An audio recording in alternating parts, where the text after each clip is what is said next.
इंदौर में धार जिले के पीथमपुर में यूनियन कार्बाइड के कचरे का निष्पादन का विरोध जारी है। पूरी प्रक्रिया पर समिति ने 24 सवाल उठाए हैं। पीथमपुर में भोपाल के यूनियन कार्बाइड के जहरीले कचरे के जलाने को लेकर विरोध बढ़ता ही जा रहा है। इसी क्रम में शुक्रवार को पीथमपुर बचाओ समिति के सदस्य और पदाधिकारी इंदौर में पत्रकार वार्ता करने पहुंचे। उन्होंने प्रशासन से 24 बिंदुओं पर स्पष्टीकरण की मांग की है और आरोप लगाया है कि कचरे के निष्पादन से जुड़ी कई महत्वपूर्ण जानकारियां छुपाई जा रही हैं। समिति के सदस्यों ने कहा है कि यूनियन कार्बाइड के कचरे को जलाने से पहले जो ट्रायल किया गया था उसकी रिपोर्ट अधूरी है और इसे आमजन और अन्य संबंधित समितियों के साथ साझा नहीं किया गया। समिति के अध्यक्ष डॉक्टर हेमंत कुमार हिरोले ने बताया कि इस कचरे के जलाने से आम लोगों के स्वास्थ्य पर गंभीर असर पड़ सकता है, लेकिन प्रशासन इस मामले को गंभीरता से नहीं ले रहा है। डॉक्टर हिरोले ने यह दावा किया है कि प्रशासन ने 11 लोगों का एफिडेविट प्रस्तुत किया था, जिसमें बताया गया था कि उन्होंने कचरे के निष्पादन के लिए सहमति दी है, लेकिन समिति का कहना है कि यह गलत जानकारी है और उनके पास ऐसे कई लोगों के एफिडेविट हैं जो इस निष्पादन का विरोध कर रहे हैं। समिति के सदस्यों ने मांग की है कि जो कचरा जलाया जा रहा है उसकी राख, निकलने वाले पानी और गैस का क्लिनिकल टेस्ट कराया जाए ताकि यह पता लगाया जा सके कि इनमें पर्यावरण और स्वास्थ्य पर क्या असर पड़ रहा है। समिति ने यह भी सवाल उठाया कि 2013 में तत्कालीन सरकार ने इस कचरे के निष्पादन का विरोध किया था, लेकिन अब इसे भोपाल से लाकर पीथमपुर में क्यों जलाया जा रहा है। इस फैसले के पीछे किन कारणों से बदलाव किया गया, इस पर भी प्रशासन को जवाब देना चाहिए। समिति ने ऐलान किया है कि वे जल्द ही इस मामले को लेकर हाईकोर्ट में याचिका दायर करेंगे और कचरे के निष्पादन की प्रक्रिया पर तत्काल रोक लगाने की मांग करेंगे। बयान के बजाय तथ्यपूर्ण बात है सर, इसमें लिखी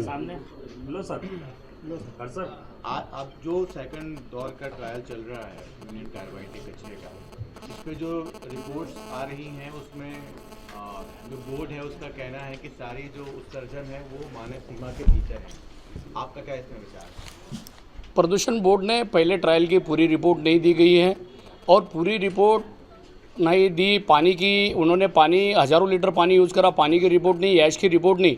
और मध्य प्रदेश पोल्यूशन बोर्ड ने एक रिपोर्ट दिया है हमें, मैंने कंप्लेंट करी थी सीएस को, सीएम को, कि भाई आपका जो मानक गुणों से सल्फर डाइऑक्साइड और हाइड्रोजन फ्लोराइड और PM 2.5 ये बढ़ा हुआ मात्रा था। उन्होंने अपनी विज्ञप्ति में खुद कहा है कि भाई हमारा पट्टा टूट गया था, पट्टा टूटने के वजह से ड्रायर बंद हुआ, ड्रायर का पंप बंद होना था। इसका मतलब साफ है 6 टन के अंदर अगर आपका पट्टा टूट जाता है, आपका ड्रायर बंद हो जाता है, उसमें ड्रायर अगर बंद हो जाता है उस समय डॉक्सिन और फ्यूरान निकलते हैं, तो आप कैसे कंट्रोल करें? कहीं ना कहीं आपका पहला ट्रायल फेल हुआ है और प्रदूषण बोर्ड कहीं ना कहीं मध्य प्रदेश की सरकार को नहीं, माननीय न्यायालय को भी गुमराह कर रही है, ये हमारा कहना है। उनका ये कहना है कि जब पट्टा टूटा तब तो वो ट्रायल एग्जैक्टली चालू ही नहीं हुआ था और उनकी विज्ञप्ति में ये कहा गया। तो भाई उन्होंने स्वीकार करा भाई कि उन्होंने चालू था, वो चालू अगर वो पट्टा बंद में कैसे टूटेगा? आप मुझे बात बता दो, पट्टा अगर बंद में टूटेगा, मशीन चालू होगी तो टूटेगा, ड्रायर चालू होगा तो मोटर बंद होगी। ये कहीं ना कहीं गुमराह करे और मध्य प्रदूषण बोर्ड का रिकॉर्ड है इस मामले में, वो तथ्यपूर्ण बातें नहीं करते, ये लिपापोती करके बात करते हैं और माननीय न्यायालय को ये गुमराह कर रहे हैं पूरी तरह से। फर्स्ट ट्रायल इसका पूरा हुआ है, फर्स्ट ट्रायल के अंदर आसपास के लोग हैं, उनको आपका कहना है कि उनको भी दिक्कतें हो रही हैं? बिल्कुल हो रही है सर, वहाँ पे पूरे लोगों को नाक में जलन, आंखों में जलन, गला सूख रहा है, मुंह सूख रहा है, गले में दर्द हो रहा है। ये प्राइमरी सिस्टम है वो तो चालू हो गए हैं और बड़ा अगर ये तो 10 टन का है और ये रिपोर्ट कहीं ना कहीं अभी इन्होंने पानी की रिपोर्ट नहीं करी, ये कई प्रकार की बीमारियां होने की संभावना है और आगे अगर ये होता है तो पीथमपुरी नहीं, आसपास के पूरे क्षेत्र के लिए बड़ी ये गंभीर बीमारियों का सामना करना पड़ सकता है। कि पहले जो ट्रायल हुआ था, पहला ट्रायल हुआ था, उसमें जो पीथमपुर इंदौर का जो प्रदूषण मानक है वो साधारण है, मतलब सामान्य तौर से है। नहीं, पहले आपको मालूम है पीथमपुर का पहले ही वायु सूचकांक 317 के ऊपर था और ऐसे में तो और ज़्यादा बढ़ जाता है, क्योंकि देखो कमिश्नर साहब ने तो बहुत कुछ बातें कही थी। कमिश्नर साहब ने ये भी कहा था कि मैं बैठूंगा जब तक कचरा नहीं जलेगा, वहाँ पे बड़ी वाहवाही लूटी वहाँ जाने के बाद, लेकिन साहब तो सिर्फ अगरबत्ती जला के चले आ गए और 72 घंटे तो वहाँ कोई अधिकारी, कोई वरिष्ठ अधिकारी, ना कमिश्नर साहब, ना IG साहब, ना कलेक्टर साहब, कोई बड़ा अधिकारी नहीं बैठा और मुझे लगता है कि फर्स्ट ट्रायल के बाद अभी तक किसी ने विजिट भी नहीं की, क्योंकि उनको भी अपनी जान माल की ये है। हम भी नहीं चाहते कि हमारे अधिकारी परेशान हो, बीमार हो, लेकिन उन्होंने कहा था इसलिए उनको रुकना चाहिए था। अच्छा, इसमें आप जो कोर्ट में जा रहे हैं, सुप्रीम कोर्ट ने तो कोई दखल देने से इनकार कर दिया, उसने आपको कहा कि आप हाई कोर्ट में जाइए, तो आप अभी तक क्यों नहीं गए? एक्चुअली हम लोग अगले दिन का एक कहने के बाद एक्चुअली हमारे पास पूरे तथ्यपूर्ण बातें हैं। जिन नगर पालिका CMO ने जो बात रखी थी 11 नागरिकों ने सहमति दी, हमने तत्काल उनसे जानकारी ली, उन्होंने हमने कोई सहमति नहीं दी। कलेक्टर साहब, हम उन 11 में से 10 लोगों ने अपने शपथ पत्र दिए। ये सब तथ्यपूर्ण बातें लेकर हम माननीय न्यायालय के पास जाएंगे। आपको पीतमपुर नगर पालिका सीएमओ ने गुमराह किया है, कलेक्टर साहब ने गुमराह किया है और आपके पास तथ्यपूर्ण बातें नहीं करी, क्योंकि नगर पालिका परिषद और नगर पालिका अध्यक्ष पीतमपुर ने सर्वसम्मति से परिषद में प्रस्ताव पारित करा था कि यूनियन कार्बाइड का जहरीला कचरा पीतमपुर में निष्पादन नहीं करना चाहिए। इसका विरोध हुआ था। वो तो जनप्रतिनिधि है, वो 31 पार्षद है और तुम 11 नागरिकों के सहमति, कहीं ना कहीं ये जनता को गुमराह कर रहे हैं और जनता के साथ साथ माननीय न्यायालय को गुमराह कर रहे हैं। हम ये तथ्यपूर्ण बातें लेकर न्यायालय में जाएंगे। सवाल है आपसे कि सुप्रीम कोर्ट ने आपको जिस दिन दखल देने से इनकार किया और ये कहा कि आप हाई कोर्ट में जाइए, जी, तो आप हाई कोर्ट में 1 हफ्ता हो गया, क्यों नहीं गए अभी तक? अभी आप यही प्रेस कॉन्फ्रेंस कर रहे हैं। नहीं सर, हम लोग पूरी क्या होता है, देखो आप समझते हैं, हम नहीं चाहते हम किसी एंगल से फेल हो जाए, हम नहीं चाहते कि हमारी एचई का किसी भी पॉइंट को लेके कमज़ोर हो जाए। इसीलिए हमने पूरे तथ्यात्मक बारीकी से एक एक बिंदु की जांच करते हुए जो प्रमाणित तथ्य को लेकर हम माननीय, ये letter Madhya Pradesh pollution board और केंद्रीय पोल्यूशन बोर्ड के है और जैसा कि पहला ट्रायल में इन्होंने ये कहा है, मानक स्थिति में पाए गए। हमारा ये कहना है कि हजारों लीटर पानी पाया गया, यूज किया गया स्प्रे ड्रायर में। उस पानी की जांच क्या हो गई, उस पानी में कितने कुर्दियानी और उस 10 टन कचरे का जो ऐश निकला 40 टन, उस 40 टन कचरे का उन्होंने क्या करा, उसमें क्या कंटामिनेंट्स पाई गई है। 2015 की रिपोर्ट में है ट्रायल के, लेकिन इस रिपोर्ट में प्रदूषण बोर्ड ने किसी प्रकार की कोई और फ्यूरान की किसी प्रकार की जानकारी दी नहीं। 2015 में इन्होंने कहा था डॉक्सिन और फ्यूरान इस प्रकार से निकला, लेकिन इस ट्रायल में डॉक्सिन और फ्यूरान जो कैंसर किंग गैस होते हैं, इसका भी इन्होंने ये नहीं बताया। जिस समय बेल्ट टूटा था, ड्रायर बंद था, पंप बंद था, उस समय डॉक्सिन और फ्यूरान की क्या स्थिति थी, प्रदूषण विभाग ने इसकी जानकारी नहीं दी। कहीं ना कहीं प्रदूषण ने पीतमपुर, मऊ, इंदौर की जनता के साथ साथ माननीय न्यायालय को भी गुमराह करने का प्रयास किया जा रहा। ये रामकी प्लांट केंद्रीय पोल्यूशन बोर्ड की टीएसडीपी की गाइडलाइन के अनुसार, केंद्रीय पोल्यूशन की गाइडलाइन 500 मीटर किसी भी आबादी का नहीं होना ये पाया जाता है, लेकिन रामकी प्लांट के 200 मीटर के अंदर तारपुरा गांव की आबादी है।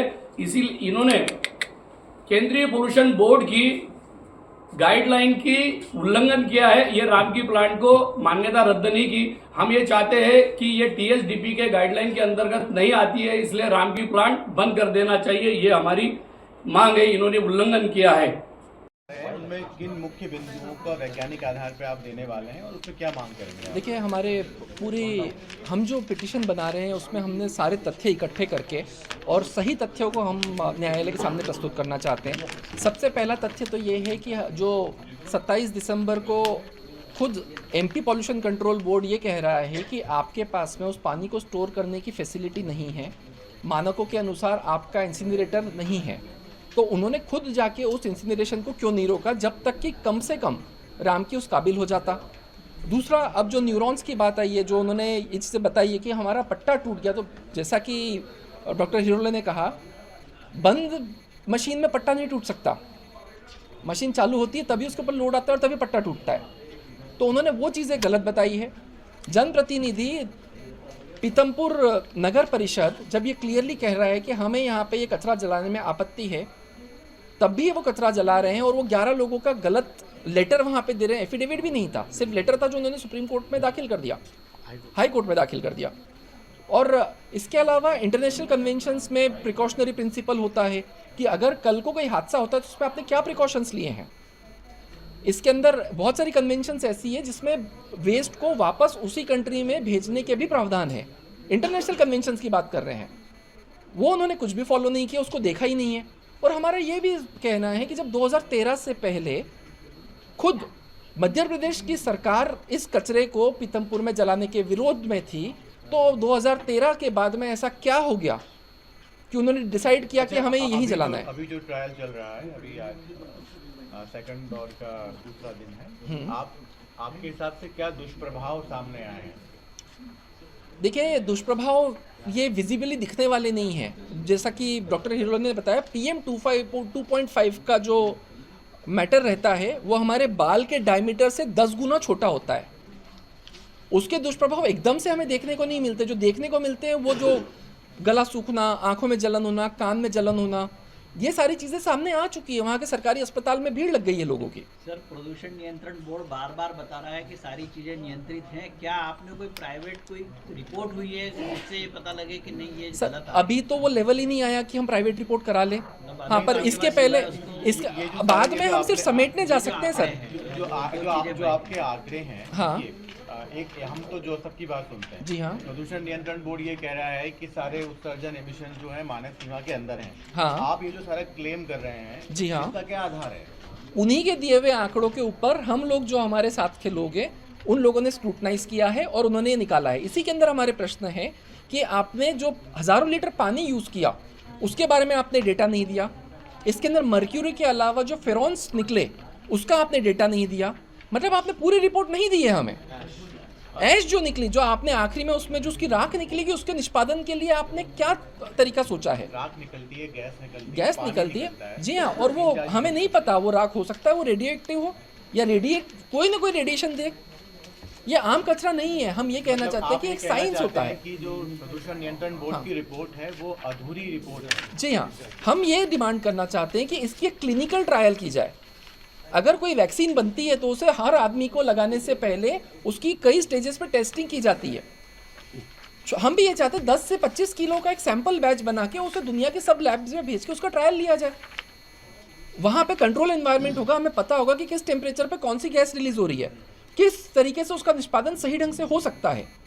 पर यहाँ तो ऐसा कोई क्लिनिकल ट्रायल हुआ ही नहीं। आप क्या चाहते हैं कोई इंडिपेंडेंट मॉनिटरिंग हो डेटा की? जी हाँ, जी हाँ, इंडिपेंडेंट मॉनिटरिंग हो, सरकार से मुक्त जो हो। जी हाँ, इंडिपेंडेंट मॉनिटरिंग हो और उसमें हम हमारी समिति के लोगों को as a part of the committee बनाने की डिमांड रखेंगे। क्योंकि ऐसे एफिडेविट्स और ऐसी सब चीज़ों को देखते हुए हमें ऐसा लगता है कि सरकार हर जगह गुमराह करती है। अच्छा, जो कोर्ट में आप जाएंगे, इन्हें नटशेल बता दीजिए कि कोर्ट में आप कब जा रहे हैं, क्या कहेंगे? देखिए, हमारी पिटिशन तकरीबन तैयार है। उसमें करंट डेटा हमें